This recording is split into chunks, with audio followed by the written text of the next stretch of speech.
Hello friends, तर कसे आहात तुम्ही सर्व? तर आज मी तुमच्यासोबत डुबुकवड्याची रेसिपी शेअर करणार आहे. तर डुबुकवड्यांना बऱ्याच ठिकाणी गुळाची आमटीसुद्धा म्हटले जाते आणि ही खानदेशामध्ये अगदी प्रसिद्ध अशी रेसिपी आहे. तर प्रत्येकाची पद्धत ही वेगवेगळी असते डुबुकवडे बनवण्याची. मी माझी पद्धत आज तुमच्यासोबत शेअर करणार आहे. तर सगळ्यात आधी आपण डुबुकवड्यांसाठी एक बॅटर बनवून घेऊ. तर इथे मी 1 वाटी बेसन घेतले. त्यामध्ये हिरवी मिरची आणि लसूण मी कुटून ठेवला होता तो यात घालून चवीनुसार मीठ घालूया. अगदी थोडीशी कोथिंबीर यामध्ये मी घातली आहे चिरून. अर्धा छोटा चमचा हळद यामध्ये घालू. त्यानंतर अर्धा छोटा चमचा धनी पावडर यामध्ये घालू आणि अगदी थोडेसे जिरे यामध्ये आपण घालणार आहोत. जेव्हा आपण लसूण आणि मिरची कुटून घेतली त्यातही आपण जिरे थोडेसे टाकून कुटून घेऊ शकतो. त्याने अजून जास्ती छान फ्लेवर येतो, पण मी विसरले होते तर मी आता घालते आहे. आता वड्यांचं जे बॅटर आहे ना ते थोडं थोडं पाणी घालून आपण मळून घेऊ. तर डुबुकवड्यांसाठी जे बॅटर बनवतो आहे ते खूप जास्ती पातळही असायला नको आणि खूप घट्टही असायला नको. जर आपण खूप घट्ट बॅटर केलं तर डुबुकवडे जे आहे ते अगदी कडक होतात आणि मग तेवढे चांगले लागत नाहीत ग्रेव्हीमध्ये. आणि खूप पातळ केलं तर जेव्हा आपण वडे ग्रेव्हीमध्ये टाकू तेव्हा ते विरघळण्याची शक्यता असते. त्याच्यामुळे मीडियम कन्सिस्टन्सीमध्येच आपल्याला हे बॅटर रेडी करून घ्यायचं आहे. तर आता आपलं बॅटर रेडी आहे, आपण पुढची तयारी करू. तर आता डुबुकवड्यांसाठी आपण वाटण बनवून घेऊ. तर वाटण बनवण्यासाठी मी इथे धनी आणि थोडीशी हरभऱ्याची डाळ आहे, म्हणजे 1 चमचा हरभऱ्याची डाळ आणि 1 चमचा धनी आहेत. तर हे आपण थोडेसे परतून घेणार आहे. थोडंसं हलकासा याचा रंग बदलेपर्यंत आपल्याला हे परतून घ्यायचे आहेत. आणि आता खोबरंही परतून घ्यायचं आहे. तर खोबऱ्याचा गोल्डन ब्राऊन कलर येईपर्यंत आपल्याला हे परतायचं आहे. आता हे सगळं मिक्स करून घेऊ आणि एका प्लेटमध्ये आपण काढून घेऊ.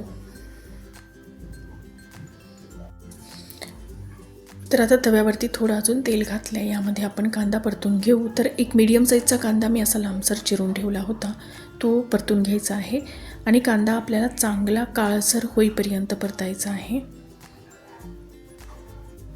नंतर काही खडे मसाले आपण यामध्ये घालू. तर अगदी छोटासा दालचिनीचा तुकडा, 2 लवंग आणि 2-3 काळी मिरी मी यामध्ये घातलीत.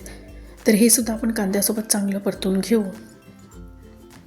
आता यामध्ये 5-6 लसणाच्या पाकळ्या आणि अर्धा इंच अद्रकीचा तुकडा आहे तो घातला आहे.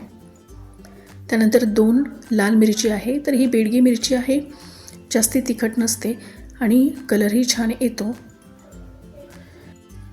तर आता सर्व काही अगदी व्यवस्थित परतलं आहे. यामध्ये अर्धा टोमॅटो आहे, चांगला पिकलेला टोमॅटो आहे, जो मी बारीक चिरून घेतला होता तो यामध्ये घालू. आणि टोमॅटो हलकासा मऊ होईपर्यंत आपल्याला हे परतून घ्यायचं आहे. तर टोमॅटो जे आहे ना ते अगदी ऑप्शनल आहे, तुम्हाला घालायचं नसेल तर तुम्ही स्किप केलं तरी चालेल. तर आता हे वाटण जे आहे ते आपण काढून घेऊ आणि हे सर्व आता एकत्र केलं आहे मी. आता हे थंड करून घेऊ आणि त्यानंतर आपण याला वाटून घेऊ. तर आता मिक्सरच्या जारमध्ये हे ट्रान्सफर करून घेऊ. आणि हे जे वाटण आहे ते अगदी व्यवस्थित आपल्याला बारीक करून घ्यायचं आहे. तर पाणी घालून याला अगदी स्मूथ अशी पेस्ट आपल्याला याची करून घ्यायची आहे. तर चला, आपलं वाटणही आता रेडी आहे. आता आपण फोडणी देऊन घेऊ. तर गॅसवरती मी कढई चढवली आणि त्याच्यामध्ये मी जवळपास 4 ते 5 चमचे तेल घालते आहे.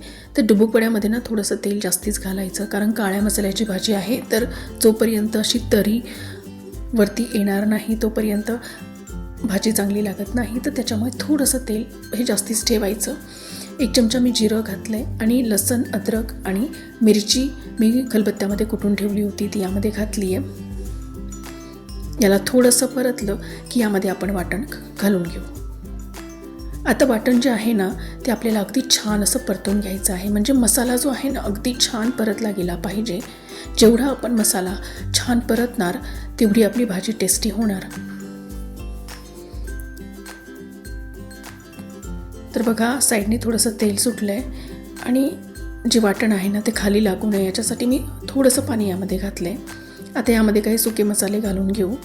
तर यामध्ये मी 1 चमचा रेड चिली पावडर घातलं आहे, 1 चमचा सब्जी मसाला घातला आहे, 1 चमचा गरम मसाला घातला आहे, थोडीशी हळद आणि अगदी थोडंसं धनी पावडर घातलं आहे. कारण ऑलरेडी आपण वाटण करताना अख्खे धनी वापरले होते, त्याच्यामुळे थोडंसंच धनी पावडर घातलं आहे. चवीनुसार मीठ घालून घेतलं आहे. आणि तुम्ही बघू शकता की किती छान असं तेल मसाल्याला सुटलेलं आहे. तर अगदी असं तेल सुटल्यानंतर आपल्याला याच्यामध्ये पाणी घालायचं आहे.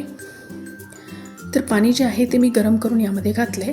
थंड पाणी घालू नका. थंड पाणी जर घातलं तर मग भाजीची चव जाते. तर त्यामुळे थोडंसं हलकंसं कोमट पाणीच यामध्ये घालायचं. आता एक उकळी आली की यामध्ये आपण डुबुक वडे सोडून देऊ. तर असं छोट्या छोट्या साईजचे डुबुक वडे आपल्याला यामध्ये सोडायचे आहे. जसे आपण भजे करतो ना अगदी तशाच पद्धतीने सोडायचे आहे. पण मीडियम साईजमध्येच करायचे, कारण ते शिजून अजून मोठे होतात आणि आपण छोटे छोटे वडे टाकले तर ते लवकर शिजतातही. तर बघा आपले सर्व वडे आता टाकून झालेत आणि आता आपल्याला भाजी जी आहे ती चांगली 15 ते 20 मिनिटासाठी शिजवून घ्यायची आहे.